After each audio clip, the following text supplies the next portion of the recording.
الحمد لله وكفى وسلام على حبيبه المصطفى أما بعد فأعوذ بالله من الشيطان الرجيم بسم الله الرحمن الرحيم مثل الذين ينفقون أموالهم في سبيل الله كمثل حبة أنبتت 7 سنابل في كل سنبلة 100 حبة والله يضاعف لمن يشاء والله واسع عليم صدق الله مولانا العظيم۔ بارگاہ رسالت معاب صلی اللہ تعالی علیہ وسلم میں درود پاک کا ہدیہ پیش کریں۔ اللہم صلی علی سیدنا و مولانا محمد معدن الجود والکرم وآلہ واصحابہ الکرام وابنہ الکریم وبارک وسلم صلاة دائمتا سرمدا ابدا۔ عزیزان گرامی وقار، اسلامی تاریخ کے خلافت کے دور کا یہ تیسرا مرحلہ ہے جب سیدنا عمر ابن خطاب رضی اللہ تعالیٰ عنہ کی شہادت ہو چکی تھی، اور یہ ایسا مرحلہ ہے کہ سیدنا عمر فاروق رضی اللہ تعالیٰ عنہ کی شہادت کے بعد ایک بہت بڑی ذمہ داری امت پر عائد ہو چکی تھی، کیونکہ اسلام کی سرحدیں کافی دور تک جا چکی تھیں۔ جیسے کہ فتوحات اسلامیہ میں نے عرض کیا ہے، ملک شام، ایران، یمن، مصر، فلسطین، یہ سارے علاقے دائرہ اسلام میں آ چکے تھے، حتیٰ کہ آذربائیجان تک کا علاقہ۔ دور فاروقی میں اسلام وہاں تک پہنچ چکا تھا، اور صحابہ اکرام رضوان اللہ تعالیٰ علیہم اجمعین نے وہاں تبلیغ اسلام شروع فرمائی اور پرچم اسلام لہرایا۔ اب 10 سال خلافت کے امور پر فائز رہنے کے بعد جب سیدنا عمر فاروق رضی اللہ تعالیٰ عنہ شہید ہوئے تو اب خلافت کا مسئلہ آتا ہے، کیونکہ سب سے اہم مسئلہ خلیفہ کا چننا، اپنے امیر کو مقرر کرنا، اور سارے لوگ اس سے راضی رہیں، یہ بہت اہم مسئلہ ہوتا ہے۔ تو سیدنا عمر فاروق رضی اللہ تعالیٰ عنہ کو جو مسجد میں مارا تھا ظالم ابو لولو فیروز مجوسی، وہ تو خودکشی کر کے ختم ہو گیا، لیکن 3 دن تک سیدنا عمر فاروق رضی اللہ تعالیٰ عنہ باحیات تھے۔ ان 3 دنوں کے اندر آپ نے کافی نصیحتیں کی، وصیتیں فرمائی۔ ان میں سے ایک وصیت یہ بھی تھی کہ آپ نے ایک شورا قائم کی تھی 6 صحابہ کی۔ اب خلیفہ کا انتخاب سب سے پہلے کیسے ہوا آپ کو میں بتاتا ہوں۔ اس سے قبل 2 خلیفہ عام مسلمانوں کی رائے سے متفق سب تھے، اس بات پر خلیفہ کا انتخاب ہوا، جیسے حضرت ابو بکر صدیق رضی اللہ تعالیٰ عنہ کا اور حضرت عمر فاروق رضی اللہ تعالیٰ عنہ کا بھی۔ تمام صحابہ اس وقت جتنے موجود تھے، مہاجرین انصار، سب کا اتفاق تھا۔ یہ اور بات ہے کہ حضرت عمر فاروق کے متعلق حضرت ابو بکر صدیق رضی اللہ تعالیٰ عنہ نے پہلے سے اعلان کر دیا تھا۔ اب حضرت عمر کی شہادت کے بعد، بلکہ حضرت عمر نے اپنی شہادت سے پہلے 6 بڑے صحابہ جو 10 مبشرہ میں سے ہیں، جو رسول اللہ کے نہایت قریبی صحابہ تھے، ان کو طلب فرمایا۔ ان میں حضرت طلحہ ہے، حضرت زبیر ہے، حضرت سعد بن ابی وقاص ہیں، حضرت عبد الرحمن بن عوف، اور پھر حضرت عثمان غنی اور حضرت علی ابن ابی طالب کرم اللہ وجہہ الکریم۔ یہ 6 صحابہ 10 مبشرہ میں سے ہیں۔ ان کے متعلق رسول اللہ صلی اللہ علیہ وسلم نے دنیا میں ہی جنت کی بشارت دی ہے، اور یہ معزز تھے، سابقین اولین میں سے تھے، یعنی سب سے پہلے اسلام لانے والوں میں سے تھے۔ حضرت عمر فاروق رضی اللہ تعالیٰ عنہ نے ان 6 سے کہا کہ تم سب اتفاق رائے سے مسلمانوں کے لیے امیر کا انتخاب کر لینا، کسی خلیفہ کا انتخاب کر لینا، اور زیادہ دن تک مسلمانوں کو الجھن کا شکار ہونے نہ دینا۔ یہاں تک کہ حضرت مغیرہ بن شعبہ رضی اللہ تعالیٰ عنہ ایک صحابی ہیں، ان کو، حضرت ابو موسیٰ اشعری ایک صحابی، ان کو حضرت عمر فاروق رضی اللہ تعالیٰ عنہ نے ایک گھر کے دروازے پر جمع کر دیا تھا۔ یہ 6 صحابہ اندر ہیں، اور کچھ مہاجرین اور انصار صحابہ ہیں، کہ کسی بھی باہر والے شخص کو یہاں اندر آنے نہ دینا جب تک کہ یہ لوگ خلیفہ کا انتخاب نہ کر لیں، فتنہ ہو سکتا ہے۔ نئے لوگوں کا شامل ہونا فتنے کا سبب بنتا ہے۔ حضرت عمر فاروق رضی اللہ تعالیٰ عنہ کی یہ بڑی دور اندیشیاں ہیں۔ میں ابھی اور بھی آپ کو بتاؤں کہ ان کی سیاست کیسی تھی حضرت عمر فاروق کی، جس کی وجہ سے معاملات کتنے ٹھیک ٹھاک تھے۔ 6 لوگوں کے اوپر آپ نے یہ ذمہ داری چھوڑی، اب انتخاب کیسے ہوا، خلیفہ کو کیسے منتخب کیا گیا، کیسے الیکٹ کیا گیا یا سیلیکٹ کیا گیا؟ اس کا طریقہ یہ رہا کہ حضرت عبد الرحمن بن عوف، ان کا بڑا کردار ہے، اس میں بڑا اہم رول ہے۔ یہ پہلے مدینہ طیبہ میں مہاجرین اور انصار صحابہ کے پاس قریب جا جا کر کے ان کی رائے لیتے تھے۔ تم بتاؤ تمہاری رائے کیا ہے، تم بتاؤ تمہاری رائے کیا ہے، رسول اللہ صلی اللہ علیہ وسلم کے اصحاب میں سب سے افضل اب کون ہے اور کس کو خلیفہ ہونا چاہیے؟ تو اکثر مہاجرین اور انصار حضرت عثمان غنی کے بارے میں کہتے تھے کہ حضرت عثمان بن عفان کو ہونا چاہیے، کیونکہ وہ داماد رسول بھی ہیں اور اسلام پر ان کا بڑا احسان ہے امت پر، اور بڑے فیاض ہیں، سخی ہیں۔ اس اعتبار سے اب اس کے بعد سب کی رائے لے کر کے حضرت عبد الرحمن بن عوف آئے اور پھر حضرت عمر فاروق کا انتقال ہو گیا۔ پھر یہ 6 لوگ بیٹھے ہیں تو عبد الرحمن بن عوف کھڑے ہوئے، کہا میری تو خواہش نہیں ہے خلیفہ بننے کی۔ حضرت عمر نے 6 لوگوں کا نام دیا تھا کہ 6 میں سے کوئی بھی ایک منتخب کر لو، میری تو خواہش نہیں ہے خلیفہ بننے کی۔ تو ان کی بات پر حضرت سعد بن ابی وقاص کھڑے ہوئے، کہا میری بھی خواہش نہیں ہے خلیفہ بننے کی۔ 2 تو نکل گئے۔ اس کے بعد حضرت عبد الرحمن بن عوف نے کہا یہ تعداد کو اور کم کرنا چاہیے۔ حضرت زبیر سے پوچھا آپ کی کیا خواہش ہے؟ کہا کہ میں اپنے لیے نہیں، حضرت علی کے لیے میں اپنے آپ کو ترجیح دیتا ہوں۔ سجیسٹ کیا کہ میری طرف سے حضرت علی کرم اللہ وجہہ الکریم۔ حضرت طلحہ سے پوچھا گیا آپ کی کیا رائے ہے؟ انہوں نے کہا میں اپنی جو خواہش ہے یا میرے خلیفہ بننے کی اگر کسی نے امید رکھا ہو تو میں یہ سارا قربان کرتا ہوں حضرت عثمان غنی کے ہاتھ پر۔ 2 اور کم ہو گئے۔ حضرت طلحہ نے کہا میری خواہش نہیں ہے، میں حضرت عثمان کو سجیسٹ کرتا ہوں، اور حضرت زبیر نے کہا میں حضرت علی کو سجیسٹ کرتا ہوں۔ 4 کم ہو گئے یہ 6 کی شورا کی جماعت میں۔ پہلے 2 تو انہوں نے کہا ہم خلیفہ کے امیدوار ہے ہی نہیں۔ تو جب یہ 4 پیچھے ہٹ گئے تو اب حضرت علی اور حضرت عثمان 2 بچے تھے، حضرت عبد الرحمن بن عوف۔ اب ان دونوں کے درمیان کسی کو منتخب کرنا ہے، تو پہلے حضرت عثمان غنی کے پاس گئے، نہیں پہلے حضرت علی کرم اللہ وجہہ الکریم کے پاس گئے، کہا میں اللہ کے احکام اور رسول اللہ کی سنت پر اور آپ سے ہم سے پہلے جو گزر چکے 2 خلفاء کی سنت پر آپ سے بیعت لینا چاہوں، تو آپ کا کیا ارادہ ہے؟ حضرت علی رضی اللہ تعالیٰ عنہ نے فرمایا دیکھا جائے گا۔ آپ نے اتنا ہی جواب دیا، اور اس کے بعد حضرت عبد الرحمن بن عوف نے کہا کہ اگر میں آپ کی بیعت نہ کروں، حضرت علی سے پوچھا آپ حقدار ہیں، ابھی امیدوار ہیں؟ حضرت عبد الرحمن بن عوف خود کہتے ہیں اگر میں آپ کی بیعت نہ کروں تو آپ میرے لیے کس کو مشورہ دیں گے آپ کے علاوہ؟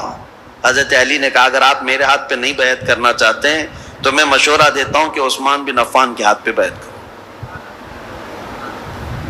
حضرت عبد الرحمن بن عوف پھر حضرت عثمان کے پاس آئے، کہا میں اللہ کے احکام اور رسول اللہ کی سنتوں پر اور 2 پیشتر خلفاء کی سنتوں پر آپ سے بیعت لینا چاہوں۔ تو حضرت عثمان غنی نے کہا ٹھیک ہے، انہوں نے منظوری دی۔ پھر حضرت عثمان غنی سے حضرت عبد الرحمن بن عوف نے یہ پوچھا کہ اگر میں آپ سے بیعت نہ کروں، آپ حقدار ہیں، آپ خلافت کے مستحق ہیں، اس کے باوجود اگر میں آپ کے ہاتھ میں بیعت نہ کروں تو میرے لیے کسی دوسرے آدمی کے متعلق آپ مشورہ دے سکتے ہیں، میں کس کے ہاتھ میں بیعت دوں؟ حضرت عثمان غنی نے کہا اگر آپ میرے ہاتھ پہ بیعت نہیں ہونا چاہتے تو میں مشورہ دیتا ہوں علی بن ابی طالب کے ہاتھ پہ ہو جائے۔ یا الگ الگ لے جا کر کے حضرت عبد الرحمن بن عوف نے پوچھا تھا، ان کو الگ لے جا کر، ان کو الگ لے جا کر، اور اس کے بعد پھر یہ بھی پوچھا تھا دونوں سے کہ اگر آپ کے ہاتھ پر بیعت نہ کی جائے تو کیا آپ کو اس کا قلق ہوگا؟ کہا قطعاً نہیں ہوگا، اس بات کا نہ غم ہوگا نہ قلق ہوگا۔ اس کے بعد حضرت عبد الرحمن بن عوف، مہاجرین اور انصار سب جماعت موجود تھی، اس جماعت کے درمیان آئے، اور یہ چھ صحابہ عشرہ مبشرہ یہ بھی آئے۔ تو حضرت عبد الرحمن بن عوف نے اپنا سارا ماجرا بتایا کہ لوگوں سے میں نے معلوم کیا، اور اس کے بعد حضرت علی سے بھی میں نے پوچھا، حضرت عثمان سے بھی پوچھا۔ لوگوں نے پوچھا کہ کیا معلوم کیا، کیا پوچھا آپ نے لوگوں سے، اور کیا آپ کو نتیجہ ملا؟ تو حضرت عبد الرحمن بن عوف نے کہا جو مجھے نتیجہ ملا وہ یہ ہے کہ حضرت عثمان کا ہاتھ پکڑتے ہیں اور کہتے ہیں میں اللہ اس کے رسول کے احکام پر ان کے ہاتھ پر بیعت کرتا ہوں۔ عبد الرحمن بن عوف رضی اللہ تعالیٰ عنہ کی بڑی عزت تھی، آپ نے جیسے ہی بیعت کیا، سیکنڈ نمبر پر سب سے پہلے حضرت علی کرم اللہ وجہہ الکریم نے بیعت کیا، کہا کہ ہم حضرت عثمان ابن عفان کو خلیفہ برحق تسلیم کرتے ہیں۔ اور اس کے بعد جوق در جوق مہاجرین اور انصار صحابہ کے جتنے بھی جماعتیں تھی، طبقے تھے، سبوں نے حضرت عثمان غنی کے ہاتھ پر بیعت کر لیا، اور بالاتفاق صحابہ کا اجماع ہوا اس بات پر، حضرت عثمان غنی کے ہاتھ پر سبوں نے بیعت کیا۔ لیکن ایک مسئلہ تھا، حضرت عثمان غنی رضی اللہ تعالیٰ عنہ خلیفہ تو مقرر ہو گئے، اس خلیفہ کے انتخاب میں تقریباً 15 سے 20 دن کا عرصہ گزر گیا۔ جب حضرت عثمان غنی رضی اللہ تعالیٰ عنہ تشریف لائے تو چونکہ آپ کی ولادت سے لے کر کے اب تک کے حالات اس سے قبل آپ نے سنا ہوگا، پھر مختصر میں آپ کو بتاؤں۔ مکہ مکرمہ میں شریف النفس تھے، طبیعت کے بڑے خلیق مزاج، اعلیٰ اخلاق کے تھے، شرم و حیا کے پیکر تھے۔ جہالت کے زمانے میں بھی کبھی آپ نے بتوں کی پوجا نہیں کی، نہ کبھی شراب نوشی کی، نہ کبھی جوا کھیلا، نہ کبھی گانا گایا۔ عربوں میں تو یہ سب چیزیں مشہور تھیں۔ اسلام لانے سے پہلے بھی آپ پاک باز تھے، عفت شعار تھے۔ حضرت عثمان خود کہتے ہیں کہ میں اسلام میں تیسرے نمبر پر داخل ہوا ہوں، اور حضرت ابوبکر صدیق رضی اللہ تعالیٰ عنہ کی تبلیغ پر تیسرے نمبر پر اسلام لانے والے حضرت عثمان غنی ہیں۔ اور عجیب اتفاق ہے کہ رسول اللہ کے بعد تیسرے نمبر پر خلیفہ بننے والے بھی عثمان ابن عفان، اسلام میں آنے میں بھی آپ کا تیسرا نمبر ہے، اور خلفائے راشدین میں بھی آپ کا تیسرا نمبر ہے۔ حضرت عثمان غنی رضی اللہ تعالیٰ عنہ حضور صلی اللہ تعالیٰ علیہ وسلم کے اصحاب الفیل کا جو واقعہ پیش آیا اس کے 7 سال بعد پیدا ہوئے تھے۔ 7 سال بعد، بعض حضرات نے کہا 6 سال بعد پیدا ہوئے، حضور صلی اللہ تعالیٰ وسلم کی بعثت کے 6 سال بعد پیدا ہوئے۔ اس اعتبار سے جب جوان ہوئے تو نبی پاک صلی اللہ تعالیٰ علیہ وسلم نے اپنی ایک بیٹی آپ کے نکاح میں دیا، حضرت ام کلثوم کو، اور ان کے انتقال کے بعد حضرت رقیہ کو، اور حضرت رقیہ کے انتقال کے بعد حضور صلی اللہ علیہ وسلم نے اپنی دوسری بیٹی حضرت ام کلثوم کو نکاح میں دیا۔ اور یہ حضرت عثمان غنی رضی اللہ تعالیٰ عنہ کے متعلق میرے آقا صلی اللہ علیہ وسلم کا فرمان علی شان ہے، انبیاء کرام علیہ السلام میں حضرت لوط علیہ السلام کے بعد یہ پہلے ہیں جنہوں نے اپنی اہلیہ کے ساتھ اللہ کی طرف ہجرت کی، کیونکہ حضرت عثمان غنی حبشہ گئے تھے ہجرت کر کے۔ جو 70 صحابہ ہجرت کر کے گئے تھے مکہ سے، مدینے کی ہجرت سے پہلے ایک اور ہجرت ہوئی ہے، 70 کے قریب صحابہ، اور اس میں عورتیں بھی تھیں۔ اس میں حضرت عثمان غنی رضی اللہ تعالیٰ عنہ اور ان کی اہلیہ محترمہ حضور صلی اللہ علیہ وسلم کی زوجہ، حضور صلی اللہ علیہ وسلم کی بیٹی، یہ ہجرت کر کے حبشہ گئے تھے۔ اس پر ان کی بڑی فضیلت ہے، ان کو صاحب الہجرتین کہا جاتا ہے، 2 ہجرتوں والا، اور ذو النورین کہا جاتا ہے کہ 2 نور والا۔ اور حضور اکرم صلی اللہ تعالیٰ علیہ وسلم نے یہ بھی فرمایا اب تک روئے زمین پر کوئی ایسا شخص نہیں جس کے عقد میں ایک نبی کی 2 بیٹیاں آئی سوائے عثمان بن عفان کے۔ حضرت عثمان غنی رضی اللہ تعالیٰ عنہ کے نکاح میں آئی، ایک کے انتقال کے بعد دوسری۔ اور نبی پاک صلی اللہ تعالیٰ علیہ وسلم یہ بھی فرماتے اگر میری 100 بیٹیاں ہوتی ایک کے بعد دیگرے اگر انتقال کر جاتی تو سب میں عثمان کے نکاح میں دیتا۔ حضرت عثمان غنی کے متعلق میرے آقا یہ بھی فرماتے یہ میرے دادا میرے جد امجد حضرت ابراہیم علیہ السلام سے ملتے جلتے ہیں، اور یہ بھی فرمایا کہ عادتوں میں خصلتوں میں حضرت عثمان کے متعلق میرے آقا فرماتے کہ یہ میری عادتوں سے بہت ملتے جلتے ہیں۔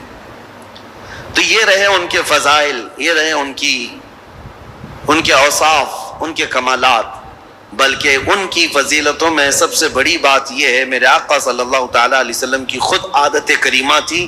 جب عثمان غنی حجرے میں آتے یا رسول اللہ کے پاس آتے، نبی پاک صلی اللہ تعالیٰ علیہ وسلم اپنے کپڑے سیدھے فرما لیتے، اگر پنڈلیوں تک بھی تہبند آ جاتی حضور کی تو آپ سیدھا کر لیتے، اور جب حضرت عثمان آتے تو حضور صلی اللہ تعالیٰ علیہ وسلم سیدھے ہو کر بیٹھ گئے یا اس طرح فرماتے۔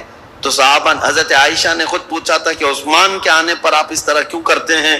میرے آقا صلی اللہ تعالیٰ علیہ وسلم فرماتے ہیں کیا میں اس شخص سے حیا نہ کروں جس سے اللہ کے فرشتے بھی حیا کرتے ہیں؟ وہ حیا کے پیکر تھے حضرت عثمان غنی رضی اللہ تعالیٰ عنہ۔ یہ ان کی فضیلت کے لیے سب سے بڑی بات ہے کہ اللہ کے فرشتے جس سے حیا کرتے ہوں وہ عثمان بن عفان۔ اب خلافت کا دور شروع ہوا، لیکن ان کی قربانیاں بھی بہت ہیں۔ رسول اللہ صلی اللہ علیہ وسلم کے دور میں ان کے خلافت کا دور بیان کرنے سے پہلے یہ بات بھی ضروری ہے کہ ان کا جو احسان ہے وہ بھلایا نہیں جا سکتا۔ حضرت عثمان غنی کو اللہ تعالیٰ نے بے پناہ مال سے نوازا تھا۔ وہ تنہا خلیفہ ایسے ہیں جنہوں نے بیت المال سے پوری زندگی میں 1 روپیہ بھی خرچہ نہیں کیا اپنے لیے، ورنہ دوسرے خلفاء کا وظیفہ مقرر تھا، حضرت ابوبکر کا بھی تھا، حضرت عمر کا بھی تھا، تنخواہ مقرر تھی بیت المال سے۔ حضرت عثمان نے کوئی تنخواہ نہیں لی پوری زندگی بھر، بلکہ ان کا مال اتنا تھا کہ رسول پاک صلی اللہ تعالیٰ علیہ وسلم جیش العسرہ کے وقت، ایک جنگ میں جانے کے وقت ترغیب دے رہے تھے مسلمانوں کو کہ کوئی مال اللہ کی راہ میں خرچ کرے، تب حضرت عثمان غنی آئے تھے اور کہا تھا میری طرف سے 100 اونٹ اور ساز و سامان کے ساتھ۔ حضور صلی اللہ علیہ وسلم نے دوبارہ ترغیب دیا تو حضرت عثمان پھر کھڑے ہوئے کہا میری طرف سے 200 اونٹ اور ساز و سامان۔ تیسری مرتبہ حضور نے فرمایا تو حضرت عثمان کھڑے ہوئے کہا 300 اونٹ میری طرف سے اور ساز و سامان۔ نبی پاک صلی اللہ تعالیٰ علیہ وسلم کھڑے ہوئے، اور پھر حضرت عثمان غنی 1000 دینار، 40 دینار پر زکوٰۃ واجب ہوتی ہے، 7.5 تولہ سونے کے برابر 40 دینار ہوتے ہیں۔ 1000 دینار حضرت عثمان غنی جھولیوں میں بھر کر رسول پاک صلی اللہ علیہ وسلم کے پاس لا کر نظر کر دیا۔ حضور صلی اللہ تعالیٰ علیہ وسلم ان کے لائے ہوئے دینار کو الٹ پلٹ کرتے تھے اور ممبر پر کھڑے ہو کر فرماتے آج کے بعد سے عثمان کو کوئی عمل نقصان نہیں دے سکتا، ان پر جنت واجب ہو چکی ہے۔ حضرت عثمان غنی کی یہ قربانیاں میرے عزیزو، یہ آسان لگتا ہے 100 اونٹ 200 اونٹ 300 اونٹ، اس زمانے میں بھی اونٹ کی قیمت جو ہے آج کی مشہور کار کے برابر تھی۔ اس وقت کی سواریاں ہیں، وہ جس کے پاس 1 اونٹ ہے یہ سمجھ لے کہ وہ بڑا امیر شخص ہوا کرتا تھا۔ اونٹ کی سواری مہنگی سواریوں میں سے ہوتی تھی، اور 100 اونٹ نظر کر دینا، بلکہ 300 اونٹ ایک جنگ میں نظر کر دینا۔ ایک تاریخ داں ہیں، مورخ ہیں، انہوں نے اس زمانے کے کیلکولیشن کے اعتبار سے اس وقت کی جو بھی اماؤنٹ انہوں نے دی تھی حضرت عثمان غنی نے، اس کو کمپیئر کر کے بتایا ہے کہ اس دور میں حضرت عثمان غنی کا دیا ہوا دان، دیا ہوا صدقہ، قیمت اور اس کی مالیت اگر کمپیئر کی جائے تو اس زمانے کے 1 ارب 20 کروڑ روپیہ بنتے ہیں۔ 116 کروڑ یا 120 کروڑ کے برابر وہ رقم ہوتی ہے جو آپ نے ایک بار میں دیا ہے۔ کون ہے جو اتنی خطیر اتنی بڑی رقم میرے مصطفیٰ کریم صلی اللہ علیہ وسلم کے ایک فرمان پر لا کر نظر کر دے؟ حضرت عثمان غنی رضی اللہ تعالیٰ عنہ یہ وہ شخص ہیں کہ جب مدینہ طیبہ میں تشریف لائے تو مسلمانوں کے لیے میٹھے پانی کا ایک ہی کنواں تھا، وہ یہودی کے قبضے میں تھا اور وہ پیسوں سے بیچتا تھا۔ حضرت عثمان غنی رضی اللہ تعالیٰ عنہ نے حضور صلی اللہ علیہ وسلم کے اس فرمان پر کہ کون ہے جو یہ کنواں مسلمانوں کے لیے خریدے تو اس کے لیے جنت واجب ہے، یہ جنت کی نہر اس کے لیے، اپنے مال خاص سے اس کنویں کو خریدا حضرت عثمان غنی نے اور ہمیشہ کے لیے وقف کیا. بیر روما وہ کنواں آج بھی مدینے میں ہے اور پانی سے لبالب بھرا بھی ہے. مدینے والوں کے لیے پانی کا سب سے پہلے انتظام کرنے والے عثمان بن عفان ہیں. ان کے علاوہ مدینے کی تجارت کا جو سامان ہوا کرتا بازار میں، یہودی پورے مارکیٹ پر قبضہ کیے ہوئے رہتے تھے. باہر سے آتے تجارت کرتے اور پیسہ بہت زیادہ لے کر جاتے. حضرت عثمان غنی نے پورے بازار کو کیپچر کر لیا تھا. یہودی تجارت کے قافلے کو مدینہ آنے سے پہلے ہی روک لیتے تھے اور پورا مال خرید لیتے تھے اور مدینہ طیبہ میں لا کر 10 گنا زیادہ قیمتوں پر وہ مال بیچتے تھے. حضرت عثمان غنی اس طرح تجارت کے قافلے خود ہی 2 منزلیں پہلے ہی جا کر کے پورا قافلہ خریدنے لگ گئے. خرید کر کے مدینے آتے اور یہودی پوچھتے عثمان یہ مال ہمارے ہاتھ بیچ دو. حضرت عثمان نے پوچھا ایک بار کتنا تم بڑھا کر کے دو گے؟ یہودیوں نے کہا کہ جتنے میں آپ خریدا ہے اس کا ڈبل لے لو. آپ نے کہا نہیں اتنے کم فائدے میں نہیں بیچوں گا. یہودی نے کہا 2 گنا زیادہ یعنی ٹرپل 100 کا ہے تو 300 لے لو. حضرت عثمان نے کہا اتنا بھی نہیں. یہودی بڑھاتے گئے کہا 5 گنا زیادہ میں دے دو. حضرت عثمان نے کہا اتنے میں بھی نہیں بیچوں گا. یہاں تک کہ بات کرتے کرتے یہودیوں نے 10 گنا تک بڑھا دیا کہ اتنے میں مال بیچ دو. 100 میں خریدا ہے تو 1000 میں دے دو. اس سے زیادہ چیلنج کرتے ہیں ہم کہ تم سے یہ مال کوئی نہیں خرید سکے گا، نفع میں ہو بیچ دو. حضرت عثمان نے کہا نہ مجھے اس سے زیادہ نفع چاہیے، اگر خرید سکتے ہو تو بتاؤ. یہودی عاجز آ گئے، 10 گنا زیادہ میں خریدنے پر بھی وہ نہیں دے رہے ہیں. دوسرے دن سب جب چلے گئے کہا کہ ہم نہیں خریدیں گے تمہارے مال کو.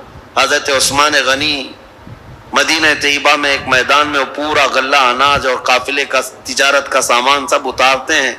اہل مدینہ کو آواز دیتے ہیں جس کو جو ضرورت ہے جتنی ضرورت ہے وہ اس مال سے لے جا سکتا ہے.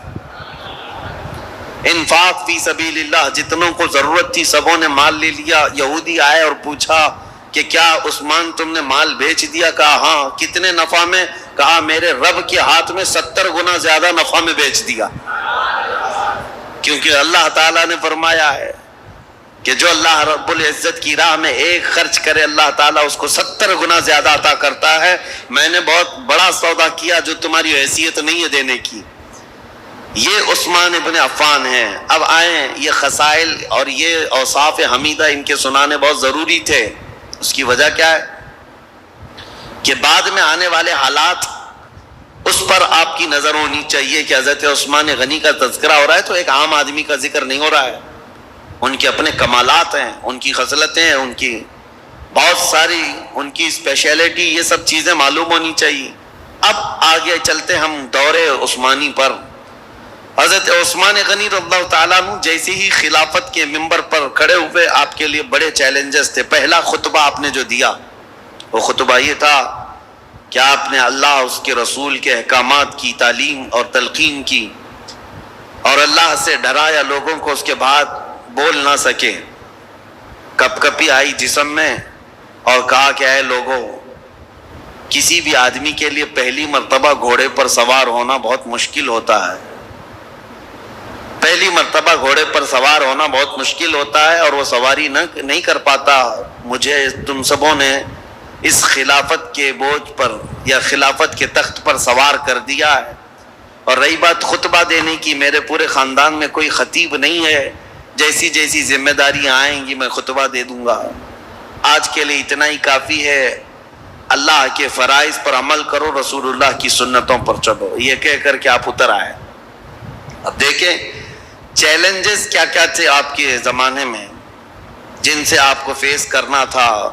سب سے پہلا دن تھا خلافت کا، تبھی آپ کے متعلق یہ بات آئی کہ حضرت عمر کے ایک بیٹے تھے عبید اللہ.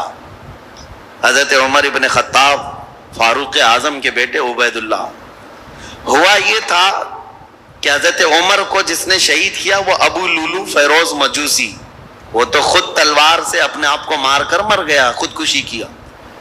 لیکن حضرت عبید اللہ کو یہ شک تھا کہ اس کے ساتھ اور بھی لوگ تھے، تو 2 لوگوں کو انہوں نے پکڑ لیا جو 2 باہر سے آئے ہوئے تھے. اور اس شک میں حضرت عبیداللہ نے وہ دونوں کو بھی قتل کر ڈالا کہ میرے باپ کے قاتل ہیں یہ. حضرت عمر کے قتل میں منصوبوں میں یہ شریک تھے، کیونکہ اس دن فجر کی نماز کی پہلی صف میں وہ دو لوگ بھی موجود تھے. حضرت عبیداللہ نے قتل کر دیا دونوں. لیکن یہ مقدمہ حضرت عثمان کے پاس آیا کہ عبیداللہ نے جن کو قتل کیا وہ صرف شک کی بنیاد پر، حضرت عمر کے وہ قاتل نہیں ہیں. اب وہ دونوں کے خاندان کے لوگ بھی موجود تھے. سبوں نے کہا ان کا حضرت عمر کے قتل سے کوئی لینا دینا نہیں، لیکن ان کو عمر بن خطاب کے بیٹے نے قتل کر دیا ہے.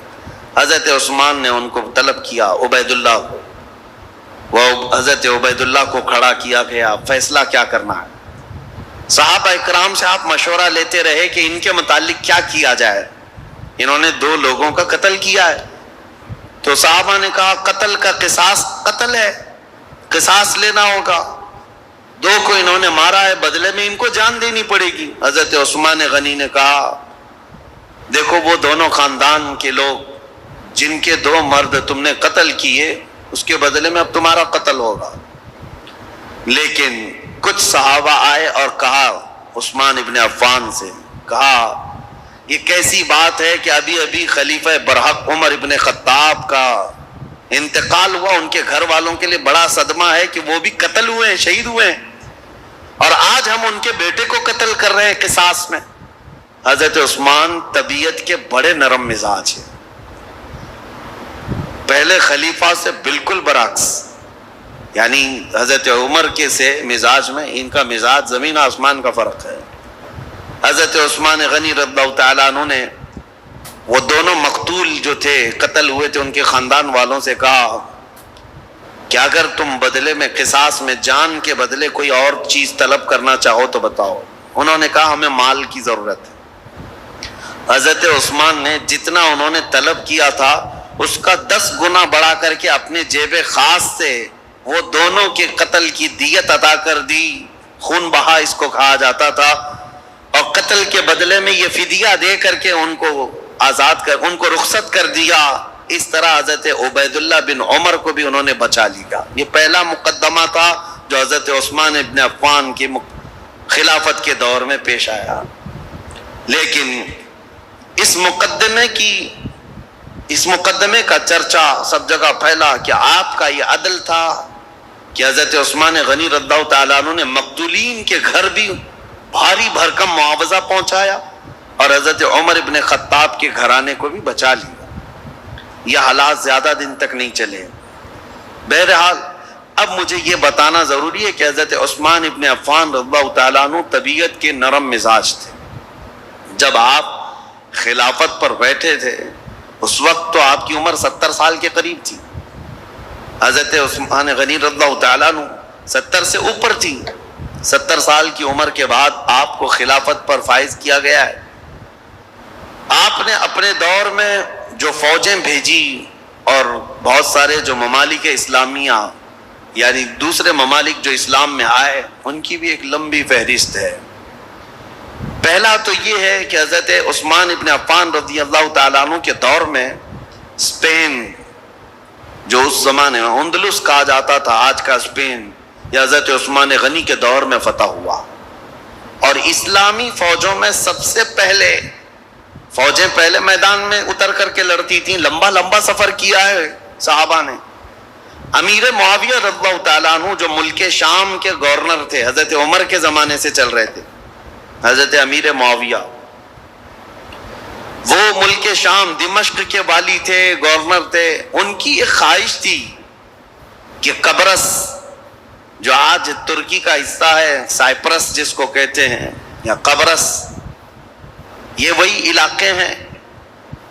اب یہ یورپ کی سرزمین پر آتے، یہاں تک جانے کے لیے سمندر کا سفر کر کے ہی جانا پڑتا، خشکی سے نہیں. تو حضرت امیر معاویہ کی خواہش رہتی تھی کہ سمندر کا راستہ طے کر کے ہم جائیں گے، قبرص فتح کریں گے. وہاں زرخیزی بہت ہے، ہریالیاں بہت ہیں، بہت خوشگوار جگہ ہے. حضرت عمر فاروق رضی اللہ تعالیٰ عنہ نے صحابہ کو بلایا اور پوچھا کہ کشتی کا سفر کیسا ہوگا. اس وقت تک صحابہ سمندر کی کشتی کا سفر کر کے لمبا فاصلہ طے کر کے کہیں گئے نہیں، جنگ کے لیے۔ تو حضرت عمر نے جب یہ مشورہ لیا تو جس صحابی نے کشتی کی پوری ڈیٹیل بتائی وہ ایسی تھی کہ ایک بہت بڑا جانور ہے، کشتی کے بارے میں ایک بہت بڑا جانور ہے اور اس پر بیٹھنے والے کیڑوں کی طرح ہے، اور یہ لکڑا اگر پلٹ گیا تو سب غرق ہو جائیں گے، اور چلتا رہا تو سب لوگ چمکتے رہیں گے۔ اس طرح کشتی کے بارے میں انہوں نے بتایا، کشتی کا سفر فائدہ کم ہے، نقصان بہت زیادہ ہے۔ حضرت عمر رضی اللہ تعالیٰ عنہ نے فوراً ہی کہا تھا میں مسلمانوں میں سے کسی بھی جماعت کو ایسے سخت سفر پر روانہ کرنے کے لیے بالکل منظوری نہیں دے سکتا۔ تو حضرت عمر کے پورے دور میں سمندر کے سفر پر صحابہ کو کبھی بھیجا نہیں گیا تھا، جبکہ حضرت امیر معاویہ کی بڑی خواہش تھی کہ سمندر کا سفر طے کر کے جائیں گے اور اس علاقے کو بھی فتح کر کے دائرہ اسلام میں داخل کریں گے۔ ان کو اجازت کبھی نہیں ملی۔ اب حضرت عثمان کا دور آیا تو چونکہ حضرت امیر معاویہ حضرت عثمان غنی رضی اللہ تعالیٰ عنہ کے رشتہ داروں میں سے بھی ہیں، اور ایک بڑا الزام حضرت عثمان غنی پر یہی ہے کہ وہ رشتہ داروں کا بہت خیال کرتے تھے اور ان کو بہت زیادہ نوازتے تھے۔ یہ بات حقیقت ہے کہ حضرت عثمان غنی اپنے رشتہ داروں کے لیے بہت نرمی رکھتے اور اپنے مال سے بہت زیادہ ان کی مدد کیا کرتے تھے، لیکن ان رشتہ داروں میں کچھ تو نااہل بھی نکلے۔ بہرحال حضرت عثمان غنی رضی اللہ تعالیٰ عنہ نے حضرت امیر معاویہ کی اس درخواست کو منظور کر لیا کہ کشتی کا سفر کر کے یہ قبرص جائیں گے، ترکی کا سفر۔ یہ سب سے پہلے مسلمانوں کی جماعت ہے جو کشتی میں سوار ہو کر کے جا رہی ہے، لیکن ساتھ میں حضرت عثمان نے یہ پابندی لگائی تھی کہ کسی بھی مسلمان کو زور زبردستی جہاد میں شریک نہیں کیا جائے گا، جس کی مرضی ہوگی وہ امیر معاویہ کی عمارت میں ان کی سپہ سالاری میں جا سکتا ہے۔ تو کسی کے اوپر بھی سختی کے ساتھ یہ حکم نہیں لگایا گیا۔ حضرت امیر معاویہ نے اعلان کیا جتنے مسلمان ساتھ ہوئے گئے، لیکن قبرص کے علاقے کے لوگ، سائپرس کے لوگ ٹھنڈے مزاج کے لوگ تھے، وہ جنگ اور جدال کو پسند کرنے والے لوگ نہیں تھے۔ انہوں نے بغیر جنگ کے اپنا سارا علاقہ حضرت امیر معاویہ کے حوالے کر دیا۔ قبرص، سائپرس، یہ ترکی کے جو علاقے ہیں یہ فتح ہوئے اور وہاں پرچم اسلام لہرانے لگا، اور اس زمانے سے لے کر آج تک پرچم اسلام لہرا رہا ہے۔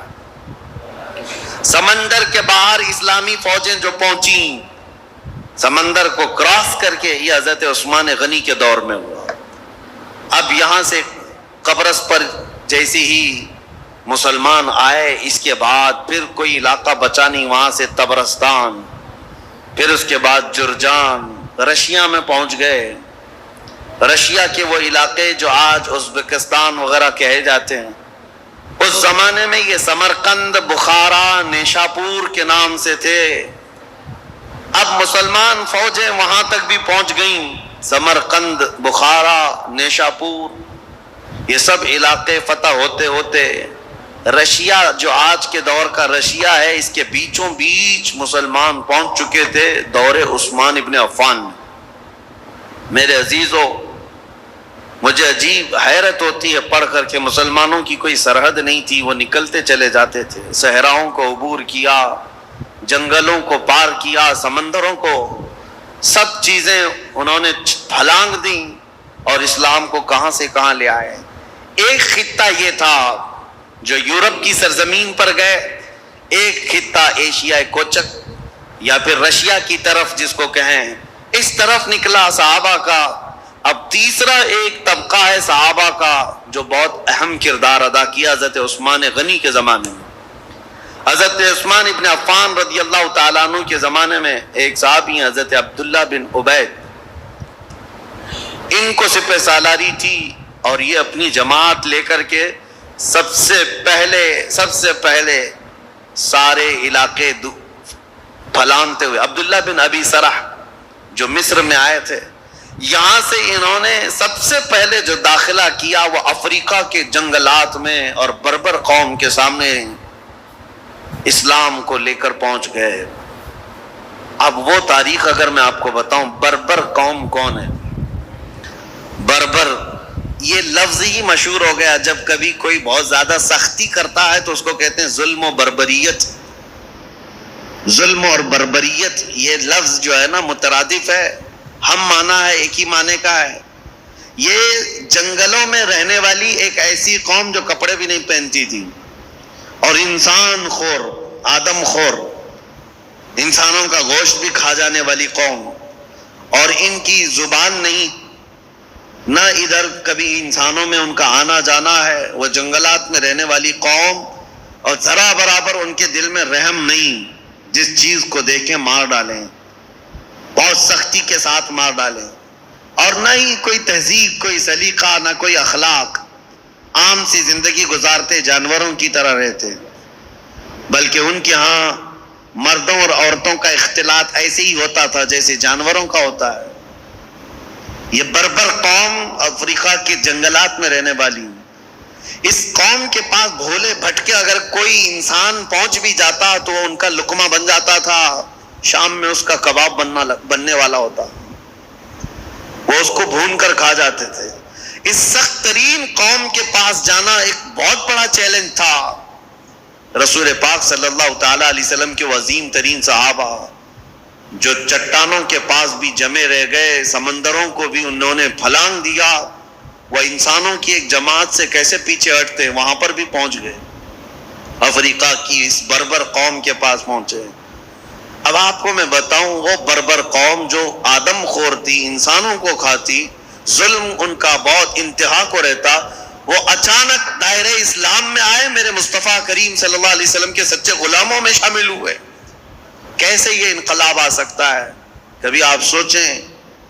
ہم نے بہت تحقیق کی کہ ایک نئی قوم کے پاس جانے کے لیے ان کی زبان تو کم سے کم معلوم ہونی چاہیے، ان کو تبلیغ کس زبان میں کریں. اور عربوں کا حال یہ ہے کہ وہ اپنی عربی چھوڑ کر دوسری زبان بولنا ہی نہیں چاہتے.